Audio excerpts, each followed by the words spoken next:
Meet Willie Gordon. He's more than just your average tour guide.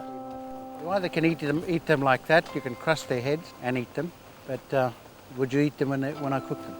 Yeah, I'll try it if it's cooked. You're on. Willie and his Garabi tour has impacted on people from across the globe and is revered as one of the best Indigenous experiences in Australia. He offers more than just a tour, but an insight into an ancient culture and its teachings that still have a huge relevance in this day and age. You can eat them? Yeah. All right. When Aboriginal people were living here, they had to be strong in here. See, if you wanted to come out here and live, well then basically you have to want to live out here, and that's in the spirit. The other thing that you need is education. Where to find food, where's water, shelter, education. And that's how they survived. They also had economics. So today there's some tools, stone tools and things that we will see, and they traded for them. Trading is economics.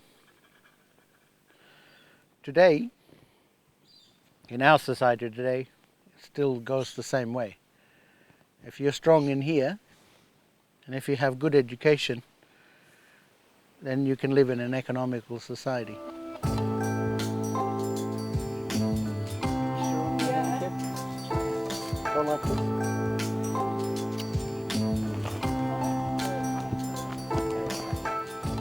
There's an ever-growing curiosity from international travellers surrounding Australian Aboriginal culture. If you can rub it in a circular motion like this and really crush them, I'll put some more water, really crush them like this. Now give it a squeeze. Now keep going. See how much soap you can get out of there.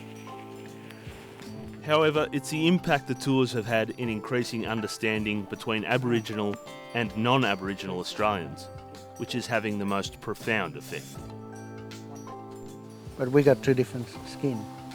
It's just that we have to find a way to accept.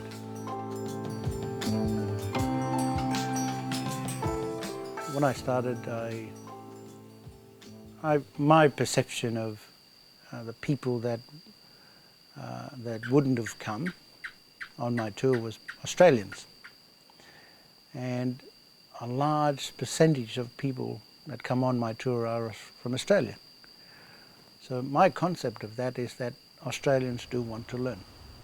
And my question to myself is that what is happening out there? You know, are we giving this information out, or are we keeping that away from them? It was Willie's contribution in this area which saw him awarded the Cookshire's 2008 Australia Day Citizen of the Year Award. While the interest among non-Aboriginals into Indigenous culture has never been higher, there is a real concern over a lack of interest from his own people to learn about their own culture. I'm supposed to be telling the stories to Aboriginal people. So I open it up to people who want to actually learn and listen. So we created a tour to get people knowledgeable about Aboriginal cultural values and laws.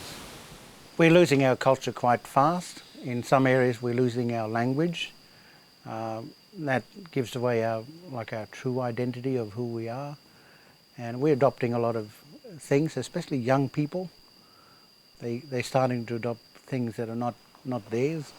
With education being the buzzword in any discussions on the future of Indigenous people, Willie believes cultural teachings have a big role to play in this area.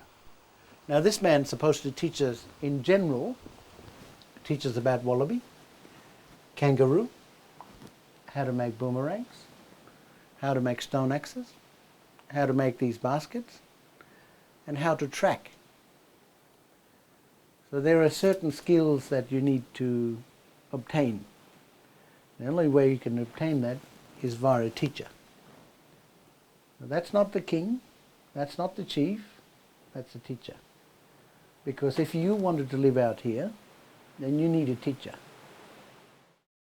I'm one believer that Aboriginal people had education down to a T, because education was something that they had to develop in survival techniques, and they did this in the Bora, and they did this in places where they actually set up to educate young people.